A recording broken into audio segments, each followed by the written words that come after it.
Change is inevitable, yet it's one of the things that we as human beings struggle with the most. In today's episode, we'll share some of the major changes we've experienced in our lives and 4 things you should know to help you manage the stress that comes along with any change in your life. This is The Fit Mess, where together we learn to develop habits that help us live beyond our mental health struggles to create happier, healthier lives. He's Zach. He lives in the future with his anxiety. He's Jeremy, and he lives in the past with his depression. And we get together once a week in the present to share the obstacles we face and how we overcome them. And this week, the topic fits exactly what we're doing here at the show. Zach and I have been through a lot of changes over the last year and a half or so, and we're going to make some changes to the show. We're going to open up some more space for us to share what's going on in our lives, to get really vulnerable with you about the pains that we face and what we do to manage that pain and to still, despite it all, try and live a happier, healthier life. So the topic of this episode really is change. There are things you can do to manage it because it is inevitable. Something is going to change in your life. Things might be great right now. Things might suck right now. The good news in both cases is that it's going to change. But the way you manage it, the way you respond to it, is the critical difference between thriving and being overwhelmed by it. And this is something that you and I have both been dealing with. You've had a little bit of a longer run of changing things dramatically over the last, year and a half. And I suppose I have too. I mean, you know, your marriage ended. You started a new job. I moved to a new country. I recently started a new job. And there are some common themes that come up for me, whether it's change for good or change for bad. And one of the things I've been leaning on the most heavily lately is particularly, I've had some big changes in my life personally. And at first they seemed stressful. They were kind of keeping me up. Thoughts were kind of racing. One night I woke up at 2:00 in the morning and could not go back to sleep. I just, boom, was up and was like, oh my God. And I had to keep thinking about all of the conversations we've had on this show about reframing anxiety as excitement, because it's the same thing. And so when I do that, when I would think about like, what's really going, am I overthinking this because I'm afraid of the outcome? Or am I overthinking this because I want to do this really well because I'm excited about it? And just sort of making that switch was helping to put it, to calm it down a little bit and get it a little bit more under control, or at least I guess change my relationship with the feeling. Instead of sort of feeling out of control, I was able to go, oh, okay, it's all right. You're just excited. That's okay. You can just feel that. That's okay. You're excited. Go back to sleep. How'd that work for you? Didn't work out so well when, I was exhausted at 4 p.m. But I was laughing because I woke up and I was like, I'm up at about the same time as Zach today. That's kind of weird. Well, no, if you woke up at 2, that would be what, 5? Yeah, you were already up for half an hour, I guess. So. Yeah, I was already at the gym. But I thought about texting and going, good morning. I'm awake too. Yeah, that would have thrown me a little bit. The fuck? Yeah, it has been. It's been like a year and a half, year and 2 months of change in my life too. But the one thing I have really understood took me, 40 years to understand this, is that whether I want it or not, change is coming. Mm-hmm. You can go against it and not accept it, which is going to make it really fucking hard. Or you can just, you know what? This is what it is. Let's make the best of it. And it's a decision in your own head. Like, it's a decision that you make. Mm-hmm. And change is hard, and I don't want to deal with all the change. But the way you approach it, the way you answer to it makes a huge difference in how you get through it. It's interesting you bring that up. The other day, I was sitting at one of my kids' after school events, and they're doing their thing, and it's an expensive thing, right? And like I said, I started a new job, so there's a financial relief that I've been enjoying recently after a sort of a year of sweating bullets a little bit. But I sat there thinking about all the things my family's done in the last year and a half, literally immigrating to a new country, selling our house, getting our kids into new schools, starting new jobs, all this stuff. And I flashed back to a year and a half ago, standing on the porch 2 doors down from where I live now, looking out at nature and going, my life is here. I want this to be how I live my life. Mm-hmm. And all of the steps that I took, every mountain that had to be climbed, every path that had to be paved, led me to that moment at my kids' after school event. And I was overcome with emotion that I would describe as pride, joy, satisfaction. And it was one of those moments where I looked back and just went, I built this. I manifested this that morning, looking out at nature on the porch, and went, I want this. And I got to work building it. And I literally was like in tears, sitting like trying to not cry around all these other parents. And, they have no idea what's going on in my head. I'm just like living this little celebration in my head, like, holy shit, patting myself on the back. Look at me. I fucking did something really hard. That's awesome. But what was interesting is, typically what follows that feeling is, well, this isn't going to last. This is going to implode in my face. And that did show up. That like there was this moment of this moment isn't permanent. This feeling isn't permanent. Things will get hard again. Some other new challenge will present itself. But instead of like going and like letting that extinguish the flame, it let it burn a little brighter, because I was like, none of this is permanent. So when I have this, soak it up, like just feel the shit out of that, because it's going to get hard, and, depression's going to kick in at some point, or some bad thing is, of course, something bad is going to happen. Everything changes. It's inevitable. So enjoy this. And it was just such a refreshing feeling. I don't remember another time really being able to have the two conflicting thoughts or feelings about this is awesome, but it's not going to last, and having it feel good instead of just feeling like, oh, well, give up on this happiness because this is going away soon. It's very interesting. You said, so two things. Your change would have happened faster had you cried in front of the other parents, because you would have been the weird guy. Exactly. Yes. But so can I just say I told you so? Sure. Go for it. I got it. I know how much you like to, so go ahead. Because for how long have I been telling you, like, glass is half full instead of half empty? And that's like exactly what you just described. Like, yeah, there's some open space here, but look at how full the first half of the glass is. Yeah. Right. That's a huge shift. But I think because I grew up in a family where scarcity was sort of the mindset. And so that was what I've lived with, is that like, I don't have enough. I'm not capable of, that's for other people. I'll never achieve.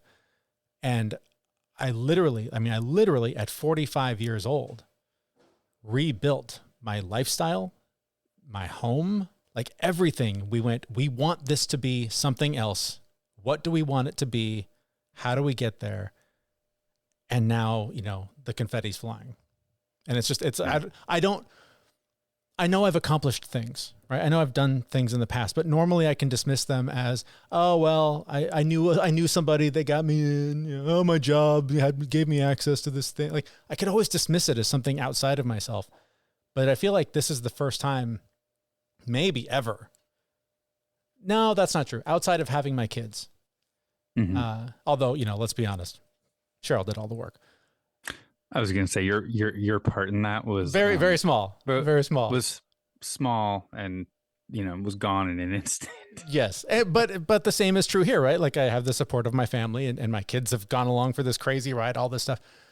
But I feel like this is maybe the first time that I can feel like I set out to do something, and it worked. Literally every box checked. Yeah. That's something to be really proud of. I mean, what you did took a lot of courage, and you went into it like eyes wide open, like, I'm making this change, I'm doing this thing, and you should be really proud of that. And I think, for me, I've got almost a different story where I've had a couple of moments like that about myself, like that I've made this change.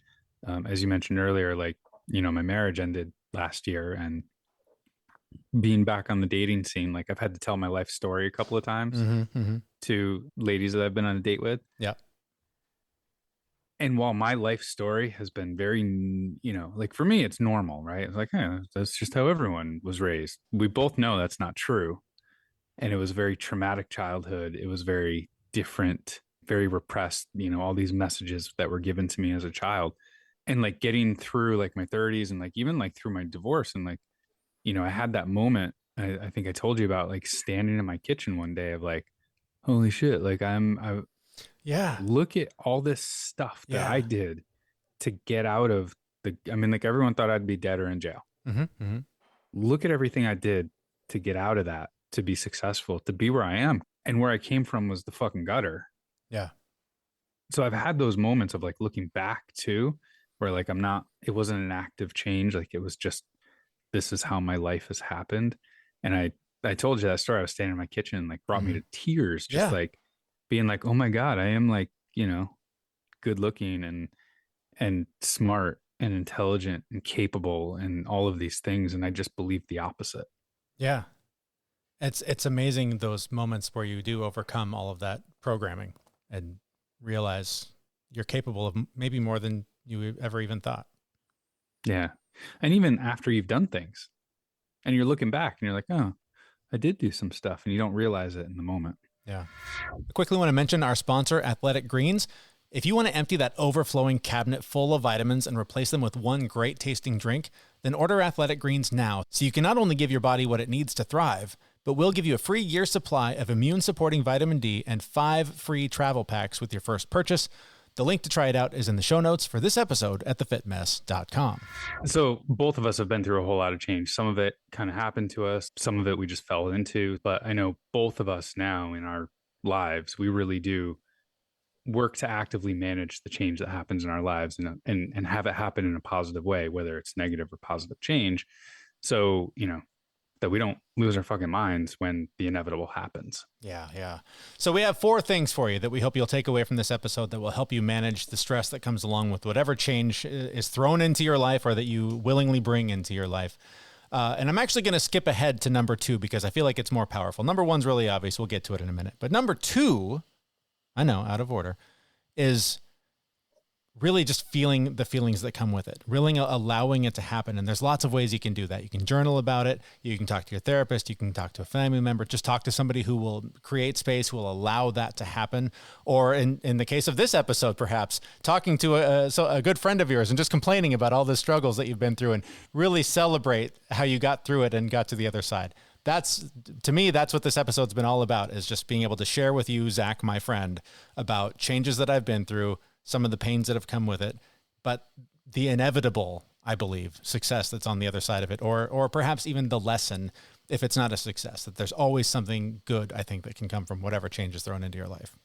Yep. And as an example for me, when my marriage ended, I think I've told you, like I had 3 days of feeling the feelings, and I really, really, really focused on feeling those feelings and just remembering number 2 that you went with number 1. Now you're confusing me though.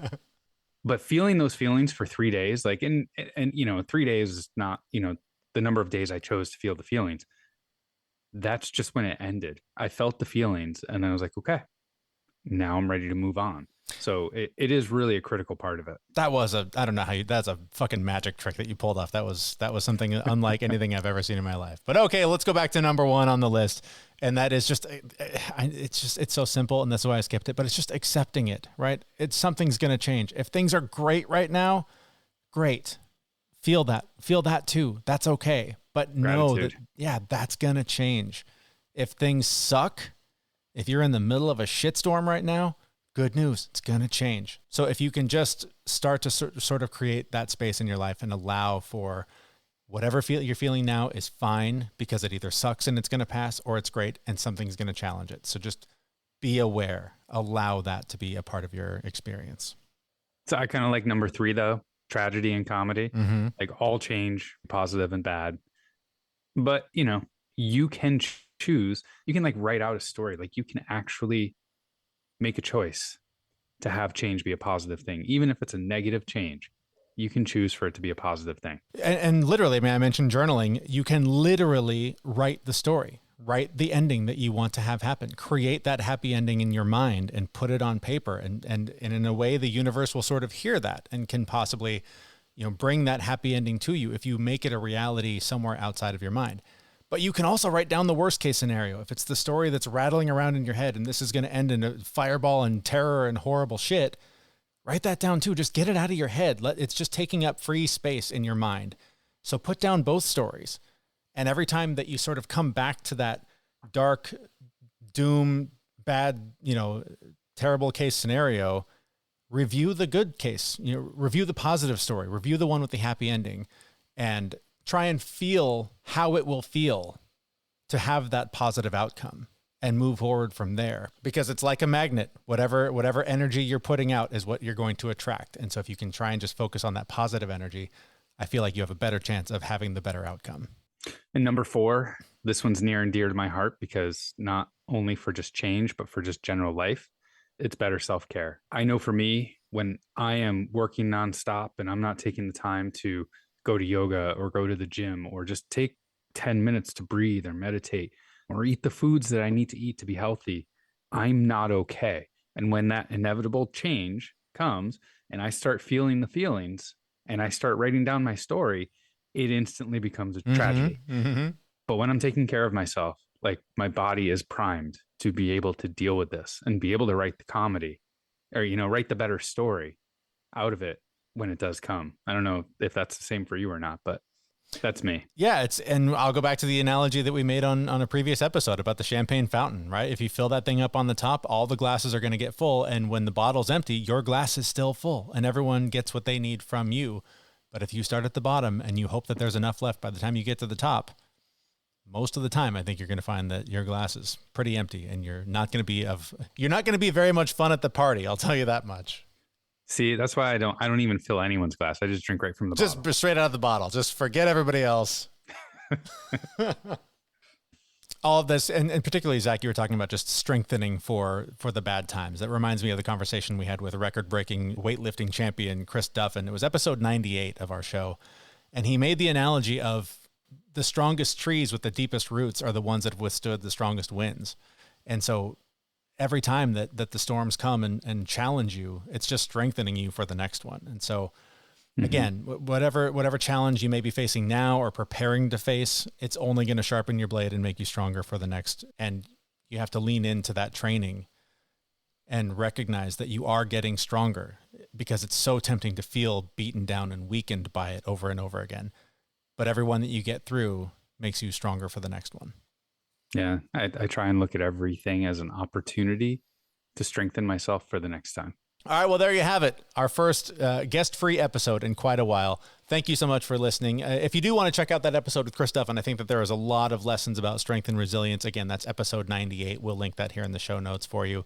And while you're checking out the show notes, jump over to our Facebook group. There's a link there.